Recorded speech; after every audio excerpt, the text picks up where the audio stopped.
everybody wants to make more. That's our tagline. Yeah. So how do I take this information and how can I use Baremetrics as a tool to hit our revenue goals? That's really the transformation that we're trying to make.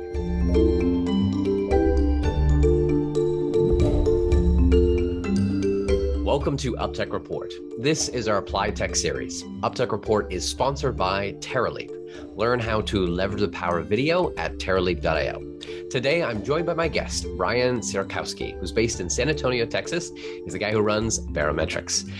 Baremetrics is a tool used to gain insight on the health trajectory of your SaaS business. I'm excited to learn more about it. Welcome, Brian. Good to have you on. Hey, yeah, thanks for having me. So let's start off, Brian. Can you just state what's the problem that you see in the space that Baremetrics is set to solve? Sure. Yeah. So we focus pretty heavily on SaaS businesses, like you mentioned, and it can be really confusing to know what's going on, especially within a subscription-based business. Like, are we growing? Are we shrinking?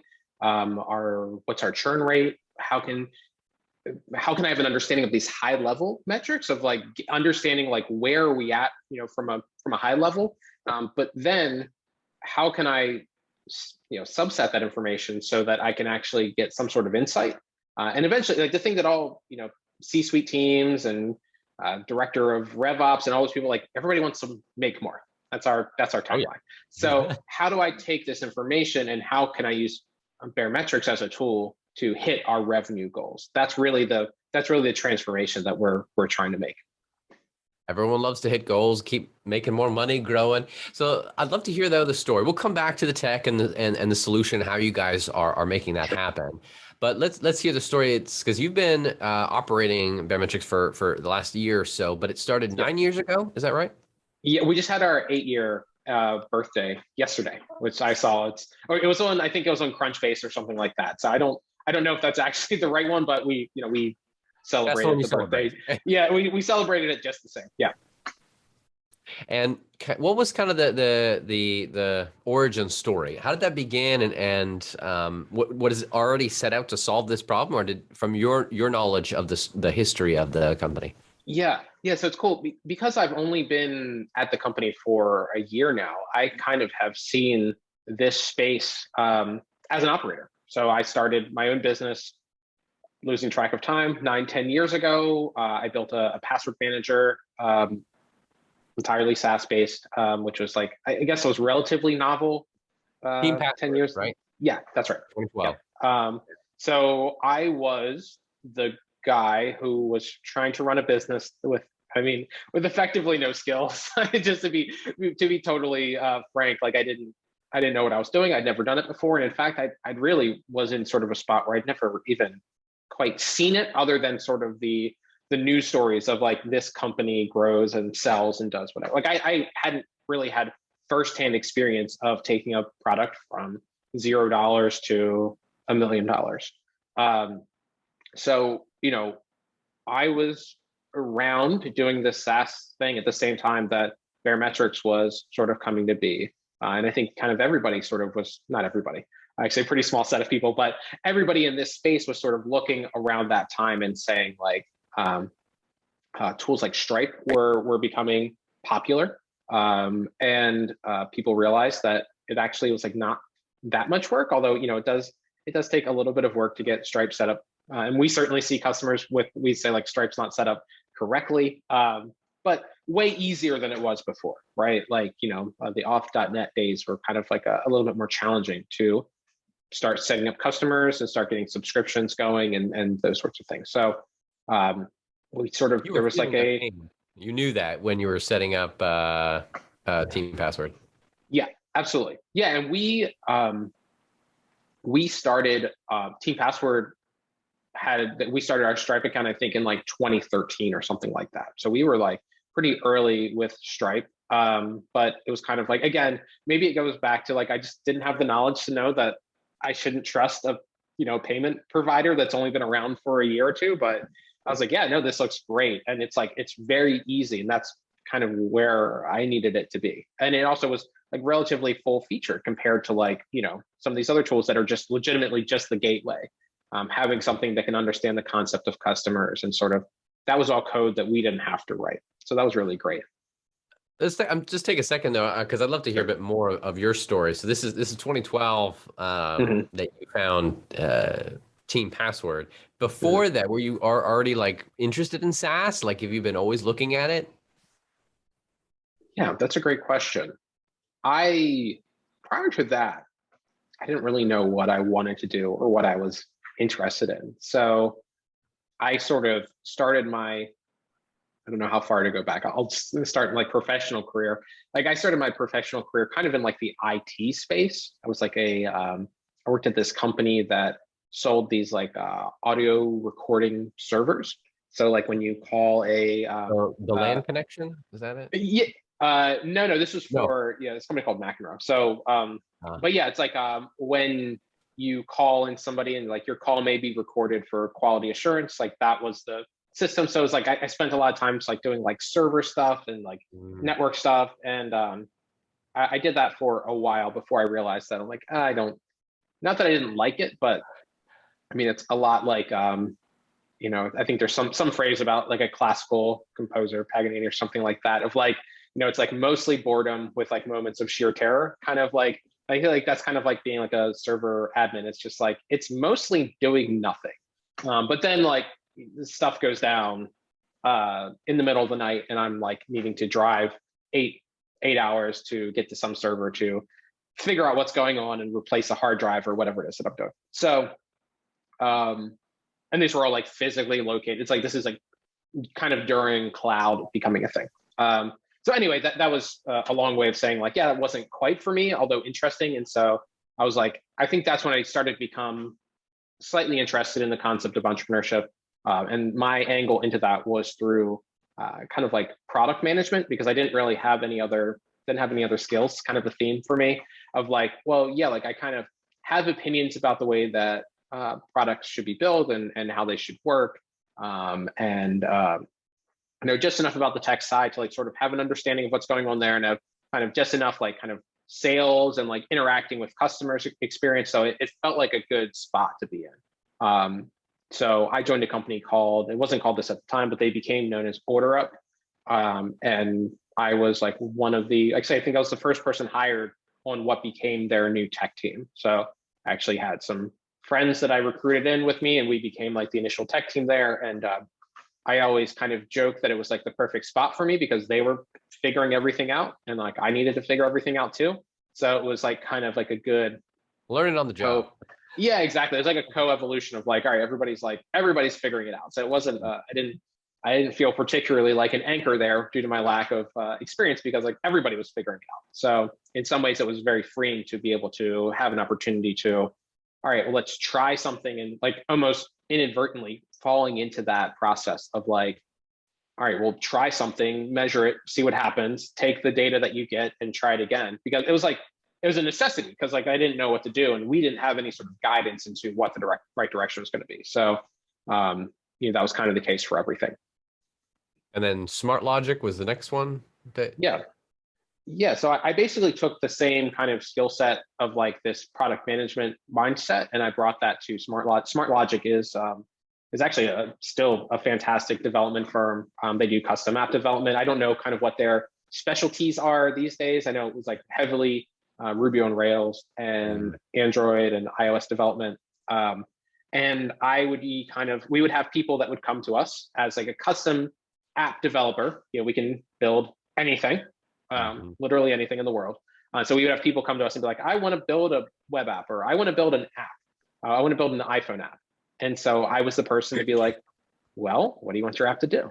And sometimes people would come and they would have like a very specific idea, and they had a budget. Like, yeah, we want to spend, $750,000 on development over the course of 2 years to build out these feature sets, and these are our customers, and this is an add-on to our current business. And obviously, like, we loved those customers, and we could provide very clear estimates and walk them through the process of doing that. But other times, people would be like, well, I want to build an app to whatever. I'm just gonna like look outside, so I don't like you just say anybody's business idea. I want to build an app to get somebody to come and like paint your fence. I was like, okay, Cool. So how do you imagine that working? And the more questions I'd ask, it would be more and more clear that like they had only thought through like the first 2 minutes of the pitch, and then I would start asking questions like the obvious ones like, well, how are you planning on making money? And then they'd be like, oh yeah, great point, good idea. I forgot about that part. So everybody came in all over the place, and my job was kind of with this product management skill set to kind of bring them to a fully formed idea in whatever state that I could get it to, that we could actually like put an estimate around, be like, and frequently, maybe not frequently, but maybe frustratingly a lot of times to be like, okay, well, we've taken everything that you want to do, and we've wireframed it out. We have some mocks, and like, this is how we think it could work. And this is like, a $3 million project. And they're like, okay, cool. Well, what can I do for 10K? And it's like, like we can get to, I think like the loading screen for 10K or no, whatever the case is. So, but yeah, that was kind of like a practical application of those. Not that it wasn't a practical application before, but it was sort of like I got like reps in of like, working with dozens and dozens of clients, kind of applying that same sort of product mindset of like, here's how we think through it.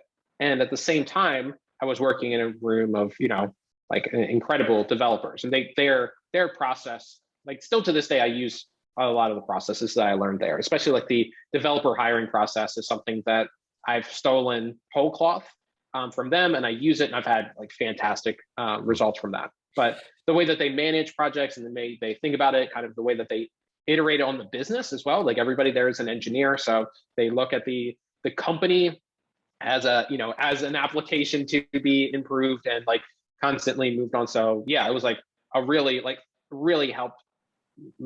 I mean, gets me into trouble a little bit having an understanding of the development world, but it was like kind of critical for me to start Team Password to sort of be in that environment and sort of understand it. That's kind of what I wondered. Is like your journey from, okay, you're driving out to servers and helping people fix that, to a little bit in technology and service, but then you come with Order Up, in really a SaaS world, you're figuring out being a product manager, but then with Smart Logic, you see how to build software all the time in many different ways. You're like, wait, I could just build my own software. I got an idea. And I'm guessing that kind of led to the Team Password. Absolutely. Yeah. And I think it was somewhere in between the transition between those two roles where I actually was interested in, and we actually went and did a startup weekend. And so we showed up, and I actually, one of the engineers that I sort of convinced to come work at Order Up, I convinced him to come with me to do this startup weekend. And it was kind of crazy, but I had the idea, it's actually kind of funny. I had the idea for like a shared password manager, and I like right before I was trying to think leading up to that event, like what could I do? Because I kind of wanted to come with an idea. I didn't want to join a team. I wanted to do a thing, just maybe foreshadowing. So I actually had like, okay, cool, like password manager for teams. That would be really cool. And like LastPass exists, but it was like we tried to use it, and it's just like it didn't quite work for us. I'm like, well, maybe that's something. And that was like, I just kind of described my entire like customer development. Like that's like the amount of research that I did. And so I'm like, well, what could we call such a thing? And being the branding genius that I was, I'm like, well, it's Teams and it's Password. What about Team Password? That's kind of cool. And it was available. So I picked it up on GoDaddy for like, at the time, like whatever, $6 for the first year or something, $5.99 first, Wow. First year domain. So I kind of walked in that was on Thursday that I registered it. And I walked in on that Friday to start the start of the weekend. So it was like, I hear a lot of my colleagues buying their .com domains for, maybe not like huge amounts, but maybe, thousands or low tens of thousands of dollars, which is, I think perfectly reasonable for a .com domain name. So I kind of look back sort of smiling the fact that I, got away for whatever. I should probably try to like look up that initial, that confirmation, the receipt. That would actually be something maybe cool for me to pull up of like, yeah, here's how much, Team Password costs. It was the first expense, maybe aside from, buying the ticket to the startup weekend. And it was a nice, easy way to dip my toe into the water. And it, honestly, Harley, if it was taken, Team Password would be called something else. Like I would have just picked a domain that was available, but it was like just the first thing that I tried and it was available. I'm like, okay, cool. Let's grab it to make that happen. So you do the the startup weekend you created. I'm sure there's a lot there. That's 7 years you ran that before it was acquired by Jungle Disc, right? Correct. Yeah, that's correct. I'm sure a lot we could unpack, but I'm curious, like, what was the journey from that was 2020? So was it really right from there that you start to look at for new opportunities, and you're like, what else can I do? I'll go operate another business. Yeah. Yeah, that's a good question. Yeah, I think, kind of the flip was like kind of in that startup weekend, starting the business. It was kind of like a situation of running Team Password nights and weekends for like 2 years. So a part of my order up time, and actually like almost all of this Smart Logic time was spent running this sort of thing on the side. It's kind of started very slowly, but it built over the course of that timeline. And so when I left, eventually I got to the point where Team Password had enough customers. I'm like, I think I can just do this. Like, I think this has enough to like pay me enough that I can. You bootstrap the whole thing? Yeah. We raised 100,000 from a local investor called Tedco. It's based in Maryland, which is where we were. And they were really great. I actually pitched them during that 2-year period of time, where it was kind of like part-time, and they were like, oh, this is a little early. Like, I appreciated they in giving me the opportunity to pitch. And then I went back and pitched again, maybe, I'm just going to totally mess up the timeline, but a few years into running it full time, and they're like, okay, cool. This seems like baked enough that we can give it a try. But yeah, but other than your full time thing, this seems more like a legit business we could invest in. Yeah, and I think they could also sort of, I could also sort of tell the story of like, hey, here's where we were. We had like whatever, like 8 customers, and now we have like 300 or whatever. I don't remember what the numbers were, but it was a lot more. It's like there was a lot more activity going on. There was a lot more stuff happening. So yeah, so that was kind of interesting. So yeah, I mean, I kind of ran that. It was like nights and weekends for a while, and then it was full time for a while. And I kind of got into the sort of, I got into the situation, and kind of, again, coming back to the central theme of like, I don't know what I'm doing. I was like, okay, the business is growing. Our net revenue retention is great, which is a metric. That's a little hint of how I started to think about, a little tie-in. But I couldn't figure out like, well, what do I need to do to grow this business more quickly? Because it was actually really exciting when I went full time that I had all this extra time and all this extra focus to do more things. But what I thought was going to happen is like, okay, cool, I'm spending like 20 hours a week on this business part time. Like, well, what if I add the rest of that 40 hours a week? Like, what if it's 60 hours a week? I'm going to get 3 times the results that I got before. And it turned out I got more results, but it wasn't 3 times. Like, the amount of time that I spent did not scale. The results did not scale in a linear fashion from that. So I was just kind of in this. Where did you put that 3x of time towards? Man, I did like, I think I tried like one of everything. So I was like trying to do like partnership calls. I was trying to improve like just our internal operations and figuring out like how big was the team at the time when you joined full time? Yeah. I mean, yeah. I was the only full time, and I was always the only like W-2 employee. I think by the end when we sold, I think we had, and kind of like my memory's failing me now, but I think we had something on the scale of like 15 to 20 contractors that were were spread out. So we had a couple of people that were billing 40 hours a week. We had a couple of people that were on a project basis.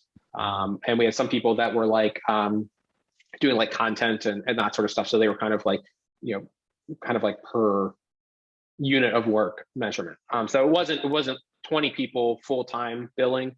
It was like maybe like 2 or 3 people, full-time contractors, and then a couple of project-based things, and then a couple of people that are sort of like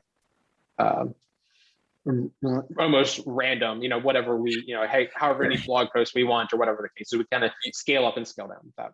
You were always very smart with your cash flow.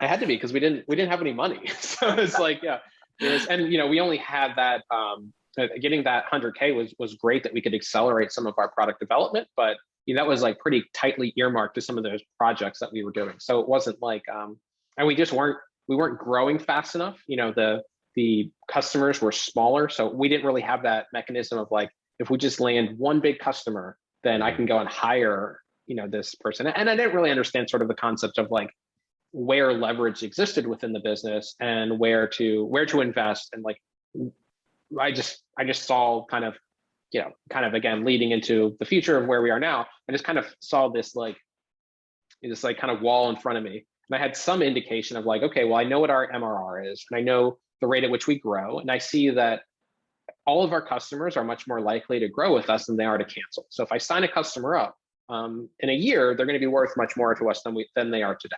So if I can just hold it together, eventually, we will be worth, we'll get to the point that we want to be.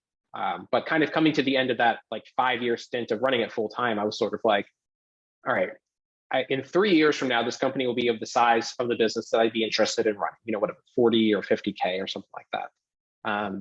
But I don't want to wait 3 years to get there. So how do I in 3 months get to achieve this thing that I think is going to take 3 years? And that's where the idea is kind of clear at that point that, okay, well, I should sell it. And I should join the team that buys it. And then I'll kind of be at the size of a business and sort of with the resources that I wanted to have in a very short period of time. And that's kind of what happened. I decided kind of January 1st, we're going to sell it this year.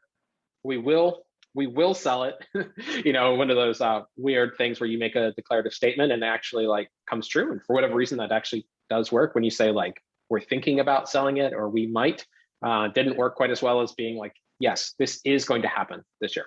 And then by February 1st, I had been, all of January was like, kind of calling in every favor that I had. And then by February 1st, I was connected with Brett from Jungle Disc. And then we were closed by March 1st. So in 2 months, I actually exceeded my goal there of like, we got through it. It was lightning fast. And a lot of that has to do with the fact that Brett ran M&A at Rackspace. So he's just like, of everybody that I've ever met, probably like, one of the sharpest M&A people in the world. So he knew exactly what he was looking for. And he knew what he didn't care about. So we were just able to target in. And we had a really funny call, kind of like the intro call with, I had my lawyer and he had his lawyer. And usually you would think it would be like, he and I are on opposite sides. And then we have the, lawyers in the middle and they're like, hitting each other with sticks. But what actually happened is Brett and I were over here and we're saying like, this needs to close March 1st. And then the lawyers were like, I don't know, that's really fast. And we have to do all this paperwork. And Brett and I were like, we have agreed on the term sheet and we want to like, we figured it out. Like you just make it happen. You two need to figure it out. Yeah. And so it's actually kind of a very funny and, a very motivating thing of like, no, like we, the business owners have agreed to this and we've already signed, the term sheet. And like, we've already like hit all the important stuff, like, how much money and like what's going to happen afterwards and all that sort of stuff. So now we just need to go through the diligence process. Yeah. For someone who may be in a similar situation, a thought of, I want to grow it and then be able to sell it, to be able to work within or whatever, what is a takeaway, a learning that you had in that process? I think first of all, I'm happy that I sold the business. I think it was a good decision, and I think it kind of did exactly what it said on the tin of like being able to sort of accelerate my growth and kind of exposing me to that world. I think it's a great experience. I think it's extremely stressful, but I mean, it's kind of fun too. I was telling my lawyer of like having the two lawyers on the call and going back and forth on deal terms. It's like a television show. Like, you're watching like a law drama where the lawyers are going back and forth. And it was actually funny because I was like, my lawyer would say something, I'm like, yeah, get them. And then their lawyer would say something, I'm like, I can kind of see where they're coming from. And then like, it's like that. So I was like, kind of get to be an active participant. So yeah, I think if you feel like you are in that same sort of mentality and that same sort of mindset that I was in, looking to sell is like not a bad idea, especially like I was 5 years in and I had been, I kind of needed to have that sort of next spot. Because I think like one of the things you might expect me to say is like, well, I wish I just knew everything that I knew now, and then I wouldn't have sold it because I would have just grown it. Like I would have like going back, And it's actually funny because Baremetrics is owned by a private equity firm. That private equity firm also happens to own Team Passport. So I can actually like watch it. And I know for a fact it's like 8 times bigger now than it was when we sold it. So like I know I know that that's possible. But I think it's like kind of the I think it depends on where you are. If you've resolved that you want to sell it, then obviously move forward and sell it. If you're wondering what to do, I think that considering selling, especially if you're in a SaaS business, it's like the best time ever to sell a SaaS business. So, and like if anybody that's listening to this like would like some advice or some feedback of like how to value their business or even how to get started, I'm happy to have that conversation, especially since if you sell the type of business that we like to buy, then maybe, Xenon will be a purchaser. So I will buy your business. No, maybe not, but I'm happy to give feedback and sort of, because I think a lot of, I'm sorry, I'm going in multiple different directions here, but one of the things that we've started doing, and I won't skip totally ahead, I'll just answer this question and then come back. With Baremetrics is that sometimes we get to the situation where even if we show kind of the deep metrics and we get to like root causes of like, oh, the reason why your churn is so high is that after 3 months, companies that are on this plan churn at 3 times the rate. So something's going on there. Like we can get you to like very discrete, hopefully actionable insights. But sometimes even when we lead somebody all the way up to that, they say, okay, well, what do I do about that? And before we would say like, well, we gave you the info, you figure it out. So we've been beta testing this for a while, but we're actually spinning up, we're kind of getting prepared to do a version 2. We don't quite know how it's going to work out, but basically kind of doing like maybe it's a coaching program, maybe it's some sort of curriculum, but basically to like walk people through this process. So that's like an example of like a resource that I wish I would have had at that point in time. So if something like that sounds, and there are other resources like that. So I would say if you're in that spot, selling's fine. There are a lot of resources. If you still want to grow it, there's still a lot of resources that you can use to understand and maybe refocus your efforts. Because through that program, we've talked to a lot of founders that were like, I've tried everything and nothing works. So either I am broken or this business is broken or a combination of the two. And we have been able to work with them and say like, even just like some of them were current Baremetrics customers. We say like, well, let's look at your account together. And then, in like 15 minutes, we're like, well, what about these 5 things? And they're like, oh, wow. And we had one customer that doubled his business in 3 months. So he was very, very pleased with that. So sell it as option 1. Just grow it, LOL. Like, that's option 2. Yeah, do that. Why not? Just grow it, noob. Like, yeah, it's like, so that's option 2. And then option 3, it depends on how big you are. But this is something that I also sort of recommend to businesses that are at that stage, is that I was in the situation where we really didn't have enough money to do it. I actually probably could have made it work financially, but I just didn't think about it. But bringing in the right team members is really important too. So I talk with kind of burnt out CEOs all the time, or overworked CEOs all the time, and it's just like, well, do you have that? And I'm like a huge advocate of having that COO, that operations person. It's like, do you have somebody that can actually like run the logistics of the business? And it almost seems like a waste, because you'd want to spend your money on sales, or I could take that salary and put that towards a marketing campaign or something that's going to directly contribute to revenue. But you can't do everything. And having a strong, I have somebody at Baremetrics, her name is Allison. I don't know if Allison's going to watch. So hi, Allison. But like having a counterpart like Allison, she's like so much more organized than I am. And she's actually been with Baremetrics before I joined Baremetrics. So she's really familiar with the product and the customers, and she's got good product instinct. And just having somebody to help with doing all of the stuff just creates so much more room to think about, to look at your metrics and not just sort of look at, oh, well, this person says they're going to cancel, so I need to talk to them today. But what can we implement? What changes can we have that are going to be impactful for the next 3, 6, 12 months? Like what snowballs can we create? So I would say that's option 3. If you can afford it, think about who that operational arm could be for you.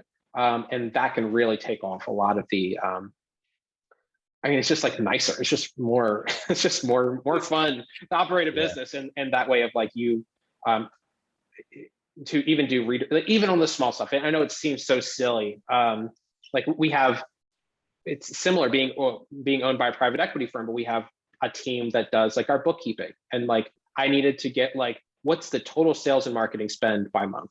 And they sent me over a report that had the total sales spend and total marketing spend. I'm like, please have these two numbers together for me. I sound like a baby, but it's just like those little things. Or somebody reached out to me like, hey, Brian, can you give me access to this tool that we're using? And I can say, go ask Allison and Allison will take care of it. And you know, your time is divided in a million different ways. And it's so easy, especially for me. Like sometimes I have the issue of like, I under delegate because I'm like, oh, this is a really hard, crappy problem to deal with. So I'll deal with it so that I know the team is so busy and I load everybody up on goals and everybody has, you know, our quarter four goals have 3 quarters worth of work to do. And I know that, and something quarter 3 had like 10 quarters worth of goals. So I'm actually getting better. But, you know, I think just having those people that you can sort of work with and delegate to is really, really critical. Yeah. You didn't have that same team environment with Team Password because you were more of a contractor scenario and you were trying to keep the cash flow happening. Right. Exactly. There's a huge growth in SaaS in many ways, and it's in some places folks are using it as a lifestyle business, and they're not trying to necessarily grow it to scale. Others are, but having the right metrics, which leads to our conversation with Baremetrics of knowing what should you be looking at. This leads us nicely into that. Though I mean, I am curious for Baremetrics itself. The original founder of that, him starting, was it also Scenario? Because they obviously got acquired by Xenon? Yes. Yeah. So I wasn't there for the journey, but like I was saying, like I've seen it from the outside, and I kind of I was going down this track, but I diverted. I think I wanted to talk about myself more. You know, when Stripe was happening, it became very easy to kind of add customers and create. You know, it's like the speed to market of building something that is a SaaS tool like went down dramatically, and you know, it was pretty basic at the time. But even kind of their first version of like, you know, they picked the right goal. Like that speed to launch was really critical for Stripe. So as you know, the kind of like all of a sudden there are now all these customers using, all these companies using Stripe, and they're gaining customers. And then, you know, it's almost like the next question, right? It's like, okay, cool. Well, I have this like one click, basically, not exactly, but you know, pretty close to it. One click way to like create customers and charge them and put them on subscriptions and upgrade them and downgrade them and cancel, like all that stuff's being handled for me. Like, well, how do I make sense of that now? And like, how do I, you know, what's the one click version of getting insight into that? And so I know I can click around in Stripe, I can see how many customers I have. And if you only have one plan, you could just do like number of active customers times how much your plan is. And you could, but as you know, as things get more complex, everybody kind of pretty quickly realized that we need that operational guidance. And now that it's being built in this system that makes sense, you know, you have customers and you have invoices and we have the structure. I think that that's what Josh saw. It's like, oh, well, I see that, you know, all of my friends Josh has been a maker forever. As far as I've ever heard of him, like he's got a spreadsheet somewhere of like publicly that all the things that he started, I think it's like 50 or 60 things. So he's just a serial maker. So I think, and he has his network and he can see like, oh, well, I think it's might have been pretty obvious to him at the time of like, I see all of my friends are spending a portion of their valuable time filling out spreadsheets instead of running their business. So, and they're all doing the same thing and all the spreadsheets look basically the same. So what if we could, you know, it's like the whole like magic wand thing. Like, what if I could just wave a magic wand and like build it for them? And not only is it everything that they want, but we have more insight into the metrics that they want to see, and it's going to be updated automatically. And then I don't know kind of the order of the features getting added in. It's like, okay, well, now that you can see the total numbers, like how do we segment in? Like it's interesting to know the overall trend, but I always look at metrics like a fire hose. It's just like you can we have 26 different metrics. We have, dozens or hundreds of like enriching data points. So you can probably, I'm not a math major, but I think there's probably millions of permutations of the data that you can get out of Baremetrics. So the question is like, well, how do we get to those right ones? And then he even went on to say like, what else, what other issues do these types of companies have? Like, well, failed cards, that's a huge thing. So we built a product for that. And then cancellations. Why are people canceling? What's going on? What are the trends here? And how can we attribute? I think the important thing that, again, I wasn't there, but I don't know if it was an accident or if it was super intentional, but the important thing is like, how do we attribute dollar figures to reasons why people are canceling? Because the support team is always going to have to come to some monthly meeting or weekly meeting and say like, here's why people canceled and here's why. And then the CEO is going to go like, well, do we need to invest in new features or do we need to fix bugs? Like that's kind of like very common conversation. And then you can see that like, oh, well, we lost 20 customers, 10 of them went to a competitor, and then 10 of them just said like, it just wasn't working right or didn't meet their expectations, whatever, there was a bug. And then it's like, they can say, yeah, it's evenly split, but the people who went to competitors actually paid us twice as much. We lost $5,000 in MRR to that. So I think that the people who are complaining about the bugs are very loud, but the big expense and the big opportunity to the business is fixing, they're going to this competitor for this other feature. I think we should focus on new features instead of focusing on bugs or whatever. It might be the opposite thing, but the whole point is just to have that insight. Yeah. To know what decisions to make. Exactly. And almost like joining it. It's just like, it's very easy to create a form when people are going to cancel and they can fill out a form and that lives in Typeform or whatever survey tool. And then you have your Stripe data that lives over here. And then you can kind of, maybe you have some events in your database that lives over here. It's almost like half of the magic is just having all that stuff happen in the same spot. So all of their subscription actions are happening. Their cancellation reason exists in the same spot. All the activities that we know about them live in one place so that when you look, you can actually look all the way out at like, show me everybody who canceled for this reason, but then you can go all the way down to the individual. And it's like different. It's like, are these people canceling? Have they been with us for 5 years or have they been with us for 5 days? Like these are this is the type of information you need to make good decisions that are going to improve your business and have you make more money. Not just sort of knowing at a high level, sort of like what, people are canceling. It's like, great. I knew that. tell me something that I didn't know. Yeah. Yes. So it's not just getting data from Stripe and showing it in a pretty way. It's getting data from multiple sources so you can make correlated insights of knowing, okay, for this reason or this reason, you're able to bring all that together and then make better decisions based off of that data. Yeah. Yeah. We talk to companies all the time that are coming in. And I think a part of like the coaching that we do on the Baremetrics side is to work with them. Cause I think like, it's kind of like commonly the case with when you're in SaaS that people come to you with like root causes. They'll come to you and be like, hey, like they'll come to us at Baremetrics and be like, hey, I hate updating the spreadsheet every month, or I wish I could update the spreadsheet more frequently, but it's just such a pain in the butt. Like I just need a better spreadsheet. Like that's all I need. And like it's kind of our job at Baremetrics to walk them through that process. Like, well, why do you want to update the spreadsheet? Kind of doing the annoying 5 whys thing.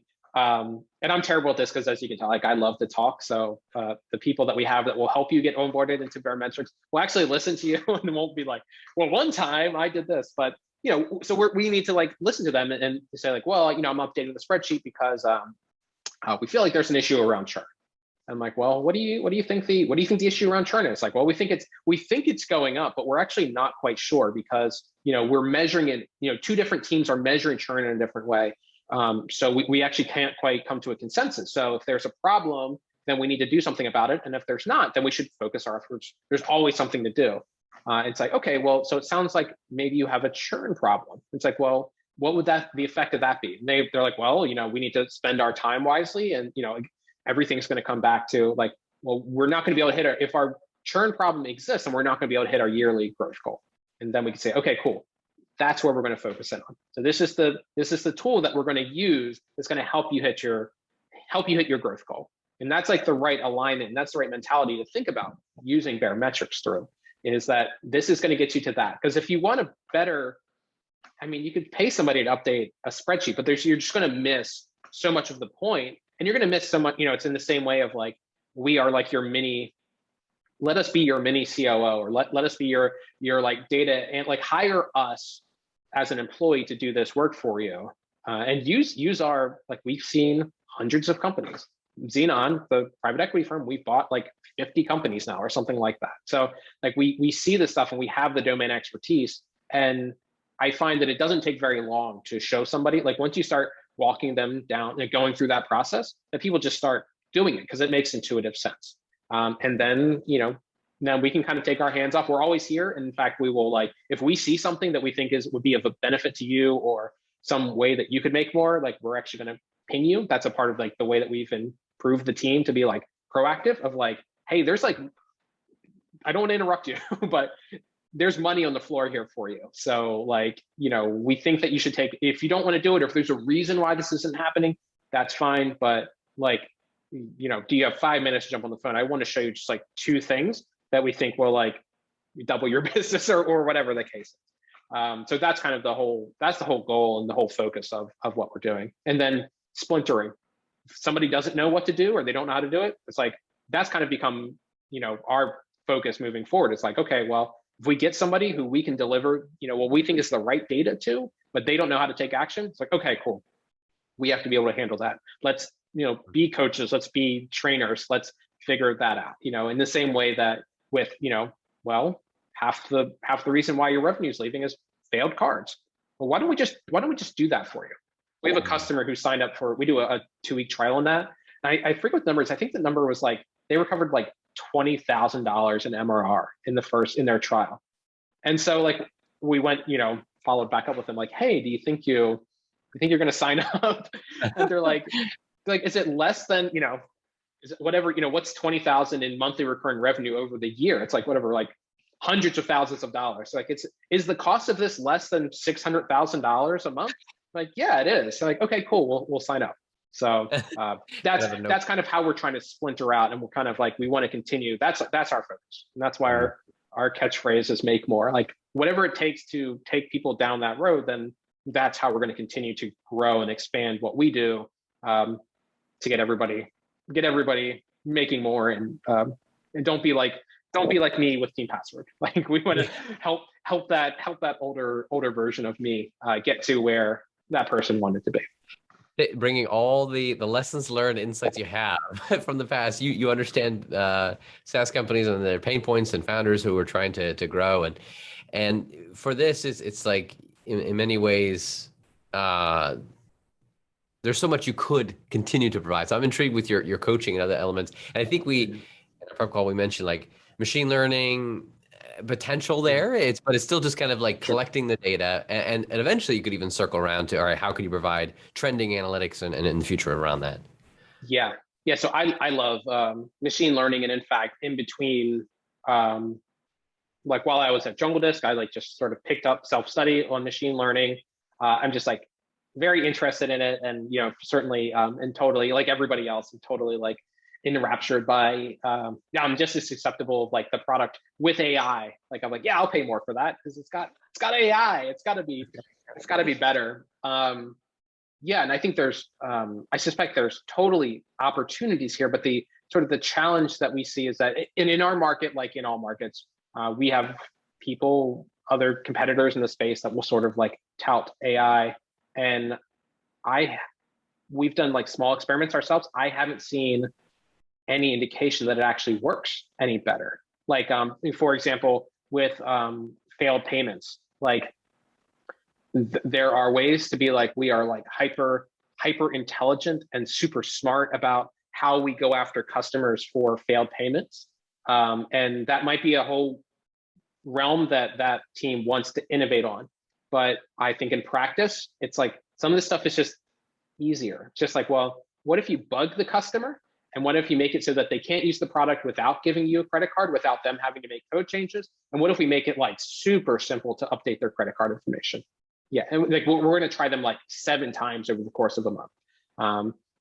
That works really well. And that works, and it's not like, like what time of day and what time of it, we've analyzed 8 million events. And we know that we shouldn't ask them on day 2, but we should ask them on day 3.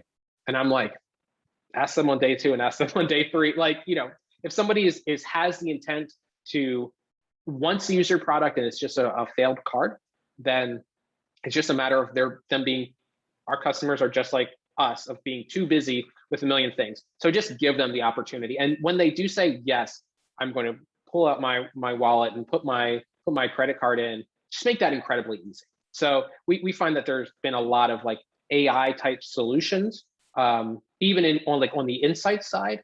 And we just find that when I talk to our customers, that just leaves people, it's either not quite there yet from a technology standpoint, or maybe we just haven't focused our efforts properly.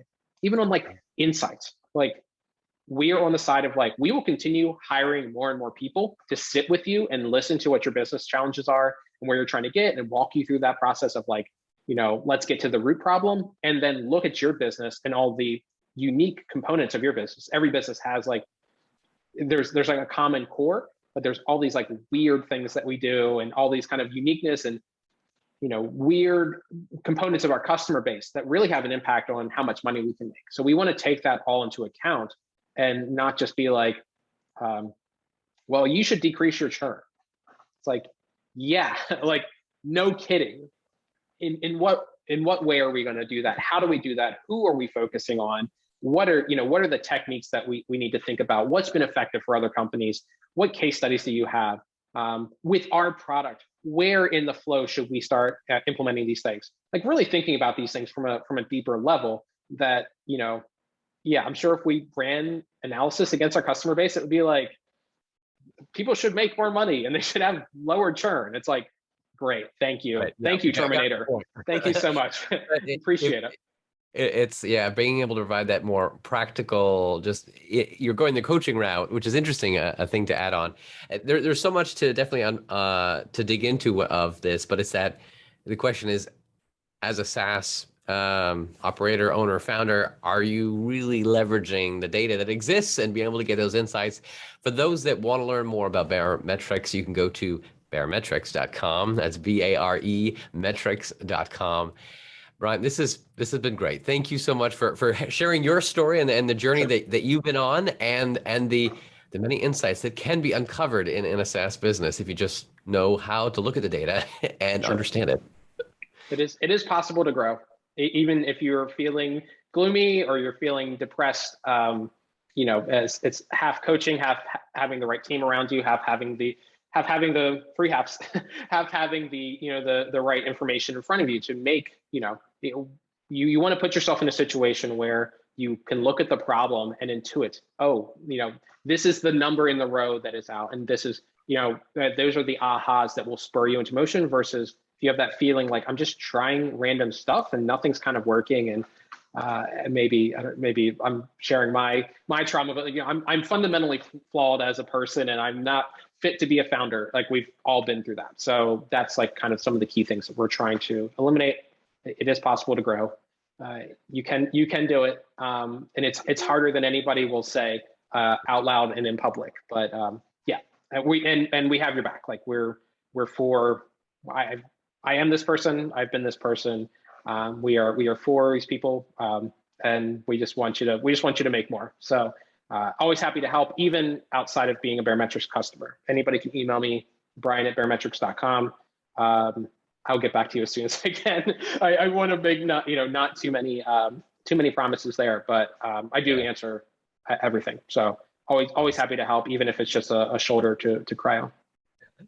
A positive message, encouragement right there, and someone you could reach out to for those listening. Thanks again for your time, Brian, and we'll see you all on the next episode of UpTech Report. Have you seen a company using AI, machine learning, or other technology to transform the way we live, work, and do business? Go to uptechreport.com and let us know.